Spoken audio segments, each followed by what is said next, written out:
so hilarious. Your faith. My faith in your profession. Exactly, right. My faith in your profession. Hey, Rudy, Yeah. whenever you're ready to roll, if you want to just kick it off the conversation and then Let's do it. get started. Oh, I'm ready. We're ramped up. Hi, Larry. Hey, Rudy. We're here in Tribeca. In Tribeca. Yeah. And we had an amazing hour to have a conversation that I've been really wanting to have for a long time. You know what? I don't take it for granted. I even got nervous this morning because I thought I'd be late. And I was, and I started to get kind of hyperventilate. And I went, what do you teach your students? I say, breathe, feel your feet on the floor. Feel grounded. Be grounded, be Yep. present, and stop the bullshit with, what if I, So I took a deep breath, and every second is precious. Mm. When you get up to my age, and I'm 102 now, you don't believe me? Gosh. Okay, I'm I not believe it, 102, but not that far away. You start to get it. I mean, really get that our work is about the preciousness of moments. Mm. That all we have in our life is this moment right now. So everybody's thinking about, well, what's going to happen when that happens, and what if she does this, and what if he does that, and what if I do that? And you go, this is a quote I just got. I'm ready. All fear is a figment of your imagination, of something that did happen, which is the past, which is gone, or something that could happen, which you have no idea about. Anxiety. So when you get into fear, it's imagination. Yeah. And that just blew my mind. Yeah, because you're running with the possibilities of what could happen poorly, and then you kind of manifest that direction. But if you let go and you don't want to control, and something you've taught me is when you let go of that fear, you start exploring. And that's where the acting is. Mm-hmm. It's not real. It's like the great Bobby Lewis, great director and teacher, and started the group theater. Yep. Robert Lewis said, you think Hamlet's real? But if you believe it, if you work his life, then to be or not to be has never been said before. And it's funny, Rudy, to talk about language. Yeah. Because my big joke now, I mean, nobody will laugh, but it's my joke, I'm ready. which is how a lot of young people are talking right now. This is one of my questions, Larry. Oh my God. Okay, so this is it. Hey, Rudy, how you doing, man? It's good to see you. It's good to see you too, Listen, Larry. Thanks, pal. Thank you. I'm gonna go downstairs and get a corner. Okay, I was about to go upstairs too. Yeah, I'm gonna go downstairs Okay. and get a corner. Bye. What, you don't understand what I'm saying? No, I already heard you. What was that? What I was saying is I'm gonna go downstairs and get a corner. Yeah. Yeah, okay. All right, so you didn't get it. All right, so God, Jesus Christ. All right, I'm going to, hey, Rudy, how are you? Good to see you. I'm going downstairs to get a quart of milk. So then you say, well, why can't you just say that? Well, I don't want to be acty. So I go, you mean if I understand it, it's phony? Is that what's hurting writing today? Is that something that we're missing? Is there writers today that excite you, that are like, Yes. that's writing that's not writing quick? There is a play called The Sound Inside by a wonderful writer called Adam Rapp. And I went to see that play, I'm gonna write that down. and I couldn't believe what I was seeing. It was so out of this world. It was just a couple of years ago. There are writers writing right now that are stupendous, No, I believe it. but we have to read them. And how do we do that? Like, how do we get attention to that? Because I feel, and I don't know if you feel this way, the traction. And I mean, like, in your class, you use plays from Patrick Shanley, Eugene O'Neill, writers from over 50 years ago. How do we give traction to the writers today? You know, I feel like yelling right now. Uh-oh. By that I mean, when I was about 14, I went to the library. There was no computers. And somebody had mentioned a play called Death of a Salesman by Arthur Miller. Mm-hmm. And I read that play. I was in the library. I was by myself. I started to weep. I started to cry. I went, that's America. If you're not successful in America, it's like you took a shit in your pants and everybody can smell it. Mm. Success is identity, and it's not. And that's what Willie Loman's tragedy is. Yeah. And what he does to his sons. Be a success. You don't need an education. Just smile, get the girls to like you, get the guys to respect you, tell a joke, look good. Don't go and get an education. So both guys are lost. Mm-hmm. They hardly have names. Biff, which is not a name. Happy, which is a state of being. Mm-hmm. And the last moments of the play, after Willie kills himself for the insurance money to give to his sons, his wife Linda's at the grave with his sons, and his young son, Happy, they call him Hap, not even a full name. Yeah, just have. He's not a full person, Mm-hmm. says, Dad was right. I'm going to be more successful. And Biff says, the man didn't know who he was, Hap. I'm going to find out who I am. And I just went, oh my God. Oh my God. That's my dad. My dad said, if I can't go first class, I don't want to go. And I thought, who cares? Just go. But it was the Depression where everybody lost their money. It's all fear. Yeah. And fear of helplessness. Yeah. That's where evil comes from, is the fear of death. And so we try to do things to make us triumph over nature. Yeah. Sometimes. How rich can I be? How good can I look? How much power do I have? And you go, have you read the paper? Mm-hmm. Kids, young, Right now. single digits, are killing each other.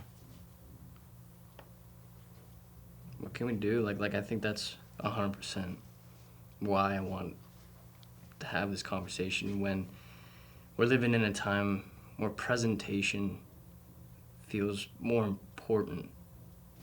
And your class and a lot of other classes, but finding what and experiencing what the plays that you assign reminds us it's not about that. We're all human, and you gotta remember that. But I think I'm really scared, and a fear of mine right now is that the teachings get lost in translation with what can I better do than someone else.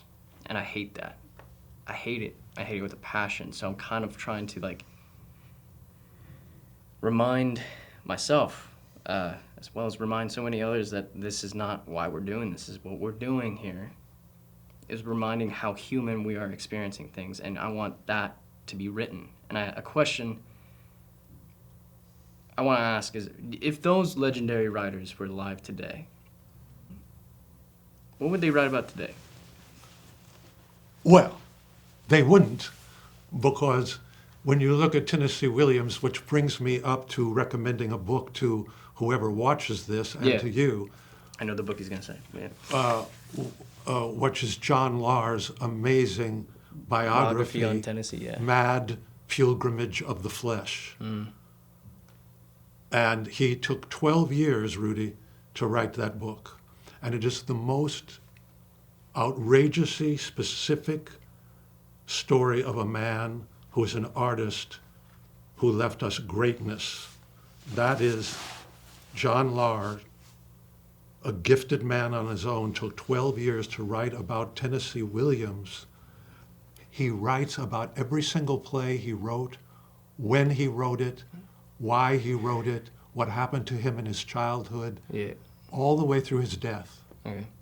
And you read it page by page and you go, that's why he's so great. Okay. His passion to write, his volcano. You know what Michael Chekhov said? I don't know if you ever heard this, Rudy. No, this might not be. A good actor is a relaxed body Yeah. with a volcano in it. Okay. And that's the haiku of where I hope everyone who's acting right now understands. Without breathing, without feeling your feet on the floor, Yeah. without relaxing muscles, Yeah. you're going to act from here. Yep. And the minute you act from there, you're in trouble. Mm-hmm. Because it's about allowing what is already there. So when I saw James Dean in East of Eden, and you know what's wild? No matter who I talk to, whether it's somebody your age, younger than you, after they watch East of Eden, they go, how did he do that? Mm. From the moment that movie starts, and he's on a train, on the top of a train, going home in a sweater, and it's freezing out, and he's on top of this train, and he's trying to warm himself up, because he's the most unloved young man in the world. It's a metaphor. And if you watch, which everybody should, on the waterfront, Mm-hmm. that's right. When Marlon Brando enters that movie, he's a longshoreman, he's got a big jacket on, he's macho. But right before they say his name as he goes to work as a longshoreman, he goes, he puts his hand over his heart, and you go, that's the psychological gesture of the entire story, a man who has to find his heart. It's been broken and lost by his brother. Watch the brilliant scene with Rod Steiger. I could have had class, Charlie. I could have been somebody. You shouldn't have made me lose that fight, because I'm a bum now. Mm. You should have looked after me, Charlie, just a little bit. That's the worst impersonation of Marlon Brando that has ever been done. That's not bad. I saw it. I felt it. But the greatness. And then you watch Brendan Fraser in The Whale. Well, I was gonna ask you the question today, what are we telling stories of what Brando did? And You watch, I mean, Jessica Chastain is on Broadway right now doing Yep. Henrik Ibsen's A Doll's House. On Broadway right now. She's a movie star. She came to Broadway to do the most famous play about feminism ever written. It was the beginning of feminism in the 1800s, A Doll's House, on Broadway right now. I will say it to every single person. This You is the can problem. hear a good performance, no matter how underplayed it is, because they send the idea and they finish the idea. Yeah. They don't let it evaporate into non-speech. yeah, It's like saying this, as we were talking about Hamlet, it's like, imagine yeah, I know to exactly what be you're or talking not about. to be. Whether it is nobler in the mind to suffer the slings and arrows of outrageous fortune, and take arms against the sea of trouble by closing in than to die, to sleep no more. Well, that's very real. That's very casual. Get out. It's not gonna make an impact. No. It's not gonna change anything. And you hear good performances, they may be very subtle, and I mean as if they're almost doing nothing, that volcano is in there, and they're sending the idea to a person for a reason. And you look at all of the actors that we admire, and they have real technique. And this is the thing that I'm most concerned about, Yes. is that people are not working every day. Okay. You get up every day, you warm up your voice, you breathe, you do a page of just thoughts, free association, The Artist's Way, that book, The Artist's Way. It's 3 pages. You just get up in the morning and say, oh, I had a hard time sleeping last night. I hate my room. I love her. I don't want to write anything. I just feel like, God, my neck hurts me, and I don't want to go to work today, and I can't wait to see her tonight, and I don't want to write this, and God damn it, but I'll read because I got to do the whole page. You write it all. And suddenly, every day, you're writing down this free association of your internal world. Then you warm up, you stretch, you breathe, you do meditation, you warm up the voice, lowest tone to the highest.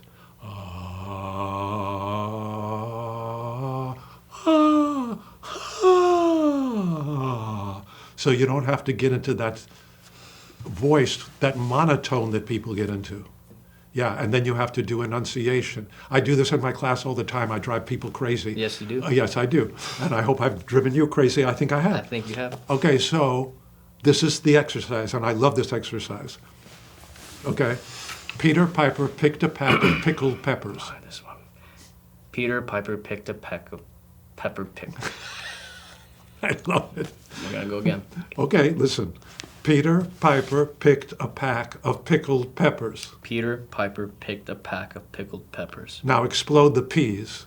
Peter Piper picked a peck of pickled peppers. Peter Piper picked a pack of pickled peppers. Peter Piper picked a pack of pickled peppers. Well, if Peter Piper picked a pack of pickled peppers, Well, if Peter Piper picked a pack of pickled peppers, what the fuck kind of peppers did Peter Piper pick? I don't know what kind of fucking pickled peppers Peter Piper picked. Yes. Now, that's right. You suddenly go, language is emotion.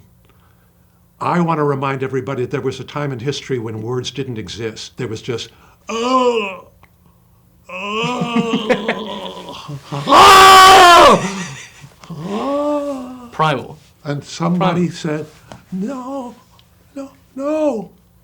And no was born.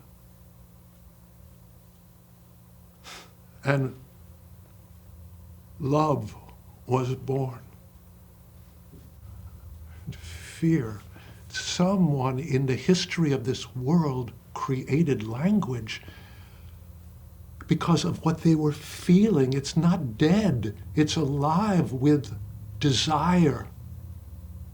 That's, even if you're as quiet as a mouse. And when you work on great writing, it does something I was saying in class last week. Minimum, read a play a week. Yeah. If you read a play a week at the end of the year, you've read 50 plays. And all those writers are in your head. So I said I wasn't going to mention these writers. Here we are. But I am, and everybody who's watching this can say, what a bore, and I go, I don't care. Because do you all know who these writers are? Amen. No, that's why we're here. Okay. Martina Mayok Okay. wrote this amazing play, Ironweed. She's from Poland. I feel like I might have saw that one in your class. No, it's not Ironweed, Larry. It's Ironbound. It's all good. Ironbound, yeah. Ironweed was with Meryl Streep and Jack Nicholson. Simon Steffens, British writer. August Wilson. If you read the Pittsburgh Cycle by August Wilson, you and every other human being in the world will understand the black experience in our world like you've never understood it before. August Wilson is the first black writer to have a theater named after him. And because of August Wilson is such a genius, the piano lesson, if you ever saw Ma Rainey's Black Bottom, Mm-hmm. Fences that Denzel Washington and Viola Davis did on Broadway and in film. It's all in that 10-play cycle. The Pittsburgh Cycle by August Wilson. Magnificent.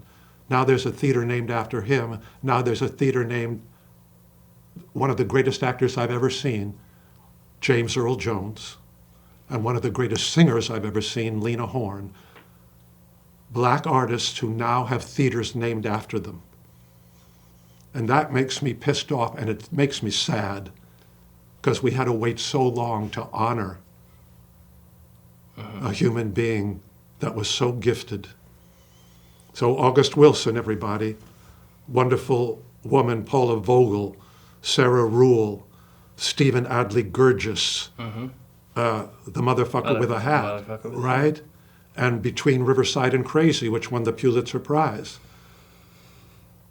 Amazing, Stephen Adler Gurgis. This guy Shakespeare is really good, and not bad. And Anton Chekhov is a really good up-and-comer, and August Strindberg. See, a lot of people haven't read Miss Julie. Miss Julie is a one-act play by August Strindberg that changed the course of theater forever. People go, I don't know those plays, and that's old-fashioned. I go, you know what? Shut up. Get the play, read it, and then take a deep breath, because you'll go, oh my God, I can't believe they wrote that in the 18th century. It's like right the frig now. Right, and you're saying read all those right now. Yes, right Strindberg, another wonderful black author, Lynn Nottage, Arthur Miller, Harold Pinter, Martin McDonough, Donald Margulies, Duncan Macmillan, George Bernard Shaw, William Inge, Adam Rapp, Tennessee Williams, Lanford Wilson, Henrik Ibsen, Clifford Odets, David Harrower, Edmund Rostand, early David Mamet, David Auburn. Imagine if you read all those people, what you would know and what you would feel. I read a wonderful play by Brian Friel, an Irish wonderful author that I read at home. And that was 30 years ago. I can't remember the name of it, but Brian Friel, you can look him up. Yeah. I remember one of the most beautiful moments in my life is I was alone in my apartment. I was reading this play, and I started sobbing. Just me, the play, and my room. Yep. And that's what literature can do if you take the time. Right. That's why I fell in love with it, because I felt it when I was reading it. And I'm wondering, these people that you put on that list,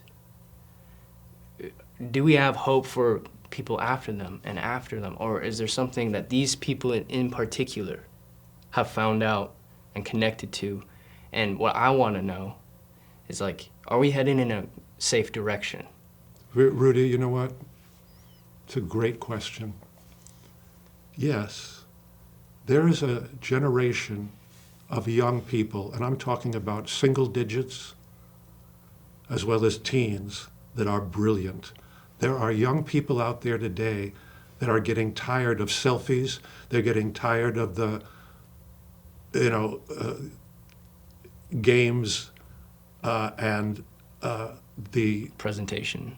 well, and talking about TikTok and talking about, the social network, and go, how do I look? And, you read the paper and it goes, 4 people killed in shooting drive-by, and right next to them is a photo of a naked person.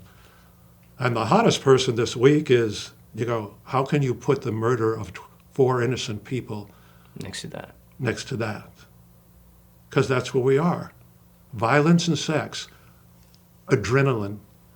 Get people to feel adrenalized, and they will pay money, and they will be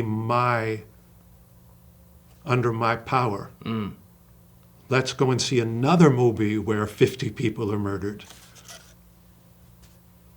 It's awful, and that's what's happening. But there are people that are beginning to write about that. Yeah. And that's where your generation can help the world heal. Because guess what? Great writers and great actors help us remember our humanity.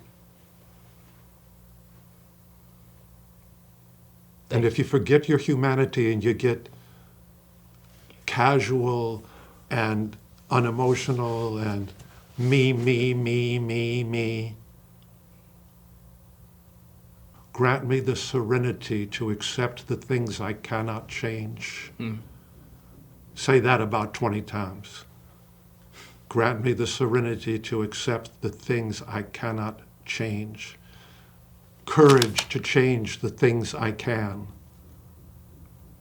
And the wisdom to know the difference. I couldn't change my mother's mental illness. I couldn't change my father's narcissism and the trauma he suffered as a burn victim. And I couldn't change the violence and the terror I felt as a child. But they also, in their way, tried to love me. And I went, how do I cope with all the abuse and the love? Because that's humanity. Mm-hmm. Is that why potentially you wanted to act and That teach? is why I wanted to act when I saw the beauty of people being close to each other. We want to be close to each other, but we also want to be close to ourselves. That's what AA teaches. That's what good therapists teach. That's what good writers teach. So are there people coming up in the world right now who are genius and brilliant? Yes. And they're going to write about COVID, and they're going to write about violence with young people, and people are going to sit in the theater and they're going to cry and they're going to laugh and they're going to go, yeah, that's right, that's the truth, there's the truth. And then people get up in the theater and they roar or they yell out. People are starving for contact. Do you think we're losing connection with that because there's so much right now? There's so much content, there's so much streaming, there's so much ways to present something in front of Read people. alone a book. Yes, sir. Be with yourself. Read John Steinbeck, Leo Tolstoy. Just start there. Mm-hmm. Dostoevsky, William Faulkner. You start to read. So you say, I read a play a week, and I'll be in the middle of a great novel or a great piece of biography. But I will not stop educating myself. I will not stop learning till the day I die. And when people say, Rudy, I'm bored, Yep. I go, that's so sad. There was a young woman in my class, beautiful, talented. She brought a scene from a Neil Simon play called I Ought to Be in Pictures. And the young woman had a Brooklyn accent. She came to the class.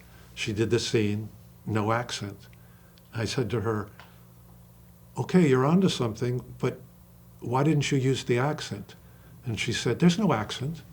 So I got the play out, and I said, a friend says to you, I can't understand you because of your accent. She got embarrassed. I said, I'm not trying to embarrass you. The part is valid because of the accent. And she looked at me with the most amazing look. She said, you know what, Larry? I don't want to work that hard. I said, that makes me so sad. Work with passion and get good at something that you enjoy.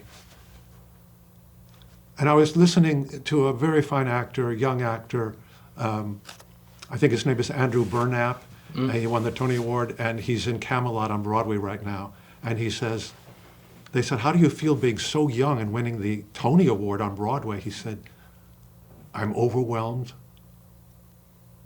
I'm so excited, but, and please don't take this the wrong way, it's the work I love. Going to the theater every night and saying, what's going to happen tonight? And reading the lines and singing the songs. This might be a dangerous question. If we recorded, or do you believe that if the theater was recorded, that would help remind people the importance to going and reading? The theater is recorded. There's a thing called the National Theatre at Home of all these plays in London, Shakespeare, Pinter, Duncan Macmillan, all of these plays, they're online. Yeah, we need to know that. I know you didn't know it, and that's what I'm telling you and everybody else. The National Theatre at Home. I just watched Between Riverside and Crazy was being streamed. I've taken your class so many times, I'm like just learning this. I'm sorry, enunciate. I've taken your class so many times, and I'm just learning they've been recorded. That's insane. That's amazing that I gotta go. I'm going home right now. That's right, you are. Everything that you need is online. But that people aren't looking up, they're looking at what people are wearing. Yes, it's on the streamers, it's on wherever you can get it in an instant. But like we don't have any say, I'm sorry to interrupt you, we don't have any say about how we look. What do you mean? We don't have any say. Our parents had sex, they had genetics, we were born. Yeah. And then we go, oh, you have a nice nose. Oh, you have an ugly face. What? You have a, you're a skag. You're a pansy. You look stupid. You're stupid. You go away. I look like I look, but I feel and think how I want. Who am I? And it isn't this nose or this mouth or these eyes or no hair, which I lost at 20. And boy, was I angry. But that's my genetics. Yeah. And then you took all those insecurities. How did you turn that into a fire? How did you turn that into, oh, I have something to say, the volcano? How did you turn it into the volcano? I don't know that I had anything to say, Rudy. I just had to say something. And it was the writers that gave me the chance. I was in the first revival of West Side Story in New York here. And I worked with the great Jerome Robbins, who choreographed West Side Story and directed it. And I was 20 years old. And he said to us, when you do the Somewhere Ballet and you kick your heels into the ground, it's a fantasy that city kids are having about being in the country where they've never been in nature. And they're imagining kicking their heel into the earth. And when you bring your leg around, you're smelling the earth for the first time. He gave us imagery for every step. An opening night in New York of the revival of West Side Story, we stopped the show for 2 minutes. I thought, I'm not just doing a step.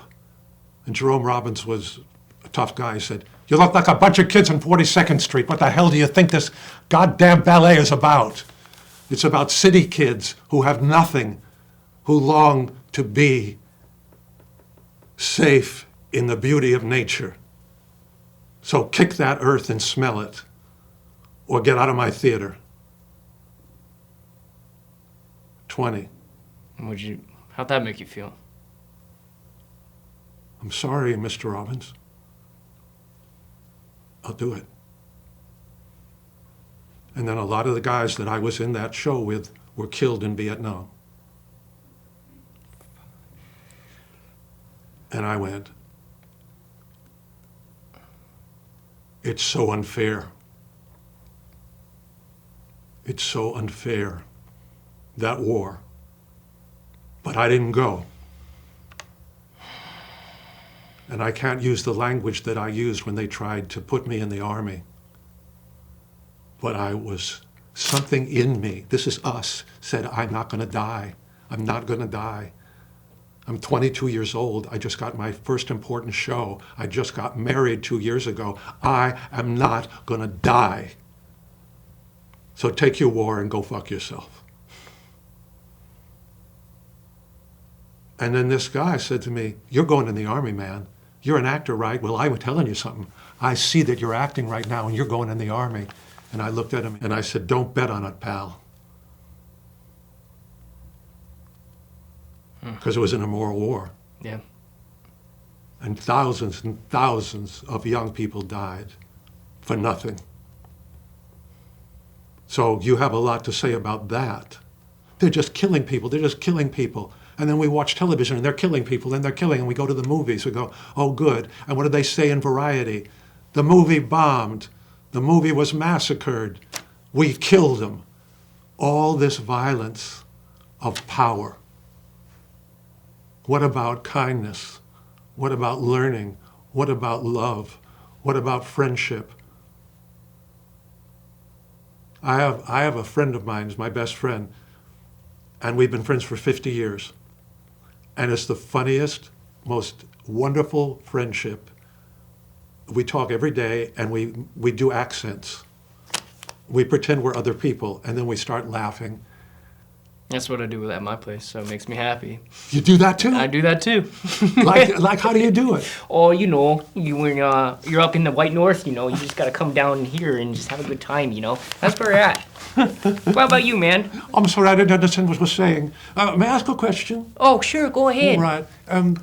Why? I won't do this one. I'm embarrassing myself again. Why is getting up at 6 o'clock in the morning like a pig's tail? Ooh, you know, I'm gonna go southern with it. I don't know why it's a pig's tail, sir. No, why is getting up at 6 o'clock in the morning like a pig's tail? Repeat it. Why is it waking up in the morning like a pig's tail? And 6 o'clock in the morning. Getting up at 6 o'clock in the morning is like a pig's tail. Why is that so? Well, because it's twirly. That was me this morning, sir. It's so stupid. The pig's tail is twirly, and it's too early. It's twirly. And I go, I'm so stupid. I'm so stupid, too. I'm so stupid. But it's fun. Yep. Language is fun. Okay. Language today. How has it changed?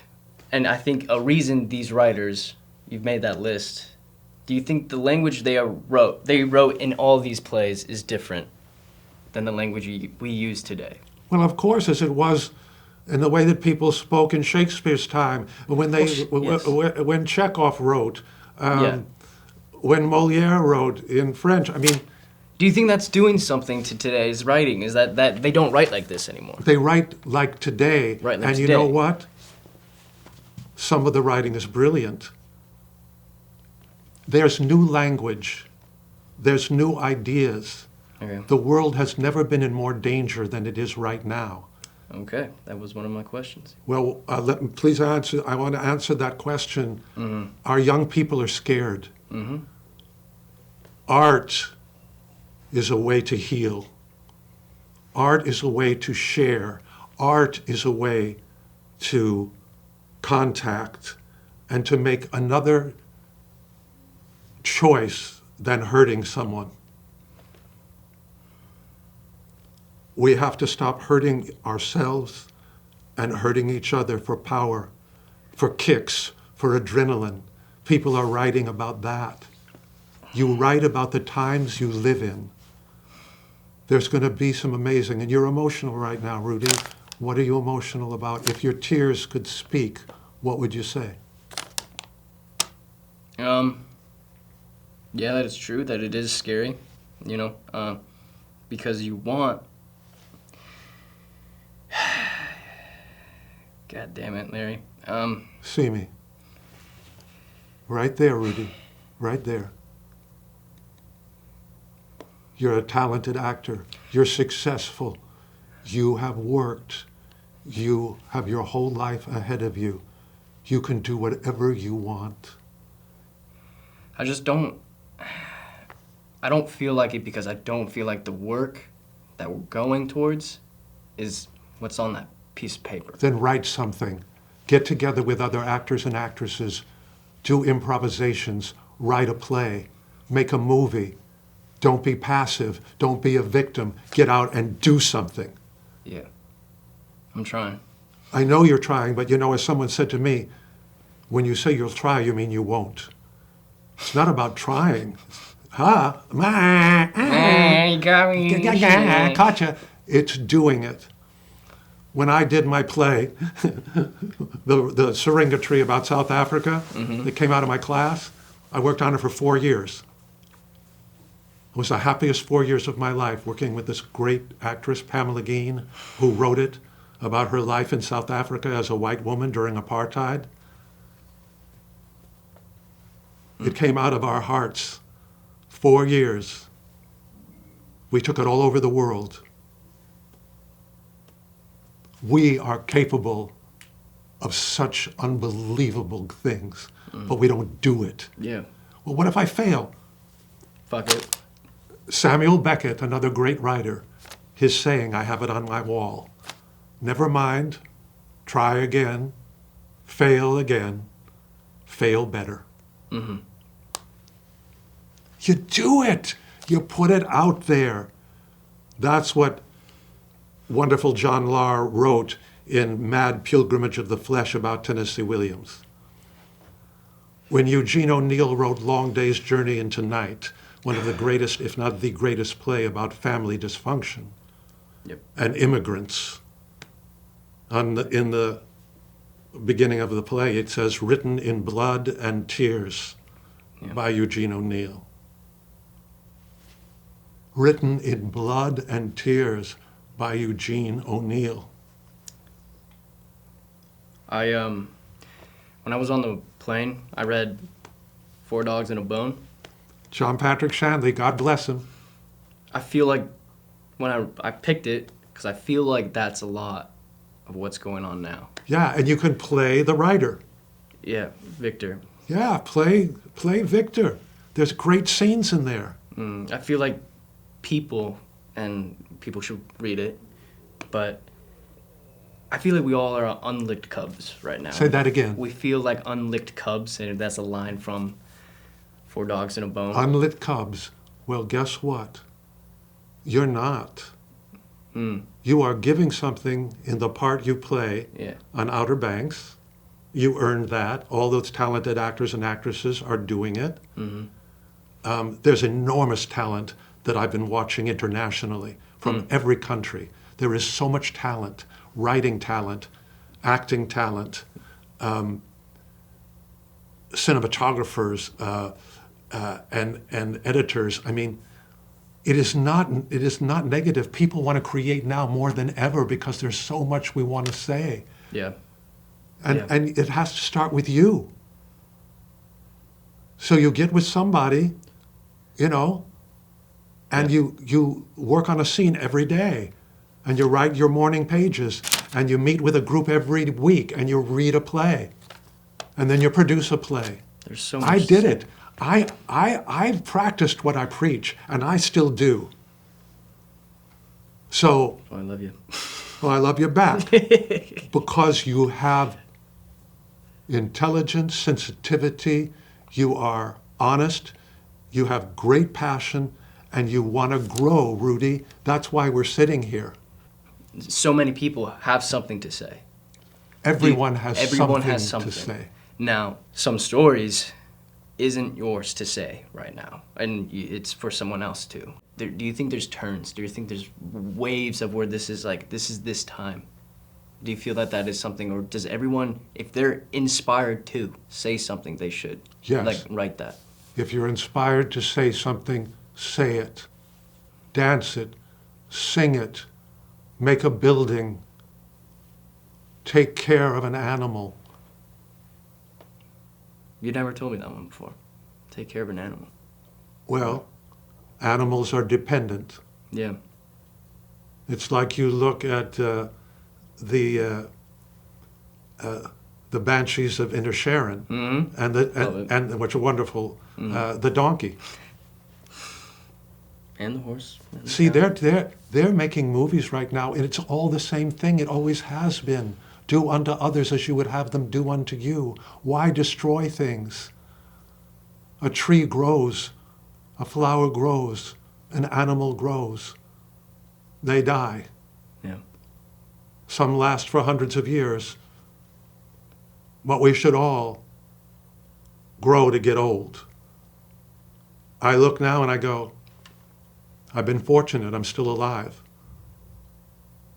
I don't have a lot of time, and I know that, and I don't like it. Dylan Thomas, rage, rage against the dying of the light. But I'm talking to you. You're the next generation, and we're friends, and you're my student, and you're out there, and you're going to take it on. That's why you wanted to do this interview. I don't think anybody needs to hear me mouth off. Who cares? But I do, but yeah. I appreciate that. And if I have reached anybody, then it was worth it, because it's not about me. No, it's not about me either. No, it's about what we can give, not take. What we can give to each other, to the world. And you watch Mexican films, as I said, and Indian films, and German films, and British films, and Chinese and Korean. I mean, Yeah. it's everywhere. Talent is everywhere. The movie Drive My Car. Yeah. Yeah. You know, people can say it's 3 hours long and people hardly talk. I go, watch the movie and shut up. Everything, Everywhere, All at Once. People say, I hate that movie, it's stupid. You go, wait till at the end. I mean, my God, it's possible, but not without dedication, commitment, consistency, and discipline. Monologues every day. You Yep. do a monologue or two or three, and then you change off every 3 months and learn more. What are you feeling right now? You just thought something. There's so much talent, there's so much hope to find. And I think that's what another reason I wanted to talk to you is, even though I feel like we're going in a direction that I hope we're not, there's so much talent to keep looking for and to get inspired by. And I think that's and what you're telling is just, it's refreshing, and I just took it in to a level where it's just like, yeah, maybe here right now you're a little lost, but you can find so much talent around the world, so much things to inspire you by. And I was talking. And you and I are yesterday. here, and these wonderful guys here who are helping us Yeah. are here, Yeah. and the cameras are here, right? Yeah. Everyone. I mean, everyone. Thank you for doing this. yes. So there's hope everywhere. Yeah. Yeah. And when you go to the set every day Mm-hmm. and work, Yeah. what do you feel? Responsibility. Responsibility is And what on else? mine. Opportunity to feel alive, to live it and explore and And feel and move and Yeah. talk to people and have a director and have other actors and actresses with you yeah. for hours and hours and hours creating a story. Yeah. Let's create a story. Create a story. Tell a story. How did theater start? A bunch of cavemen and women sitting around, eating a dead moose, going, you know what happened today with this moose? No, this moose bit me. Look at my arm. The moose bit you? Yeah. Then you killed it? What? Then you killed it? Well, we had to eat. Well, that's true. And then someone says, I'm going to write a story about a moose that bites. I mean, how did all of this start? I mean, it's a stupid story, but I made it I up. don't know. I think a moose a carnivorous moose would be terrifying. That's a horror film idea, right The there. moose bites. Thank you, Larry. Oh, God. I hope I didn't overtalk. I just get so excited, and you're so open, Rudy. You're so open and so loving and so present. I want to ask one last thing. If you could go back to ask Stella Adler one question, what would you ask her? I would tell her, it's in my book, a lovely woman gave a dinner party for me to meet Stella. Mm-hmm. And she talked to us, it was all famous people except me, and she talked about Ibsen and Strindberg and Chekhov. We just all ate dinner and listened to Stella. It was like her class. The dinner party was like her class. I love that dinner party so much. It was the best. And at one point, as I said in the book, she looked at me and she said, "And who are you, young man?" She had a very theatrical way. "And who are you?" I said, "Well, I'm Larry, and I was in your class for 3 years in your script analysis class. And I hope to carry on some of the legacy that I'm so grateful that I learned from you about writers." She grabbed my hand, Rudy, and she started to cry. Yeah. And she said, "Larry, please don't let it die." And I would say to her, "Thank you for teaching me to respect great writers and giving me the life that you gave me." And the last thing I'll say is the social economic level of a character. Mm. When we studied Pygmalion by George Bernard Shaw, Okay. she said, "You all laugh in My Fair Lady," which is the musical version of Pygmalion. And when they're going to give Eliza Doolittle a bath, she starts doing those funny guttural sounds that you all think are funny, which is, "Oh, ow, ow." She said, "It's not funny." That class of woman, that class of person financially had no hot water. So they thought she was going to be put in ice cold water. And that is terror, stark terror of poverty. And when she sees the other bathtub that is steaming, she thinks she's going to be scalded to death. It's about poverty. So it's not so easy to laugh. And I just started to get emotional. I went, why has nobody ever talked to me about the upbringing of social economic class? Yep. Low class, poverty, middle class, lower middle class, upper middle class, upper class, upper class. It's all over the writing, but it's all inside of our guts. We had this much money. There isn't a person listening to this or a person anywhere in this world that doesn't know how much money they have in the bank.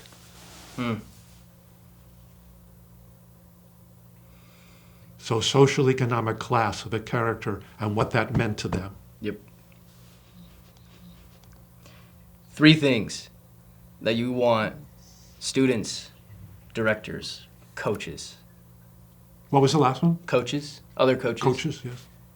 To always remember, and from your teachings, if there's certain things that you want to always remember, what would those things be? And to walk away from your class with.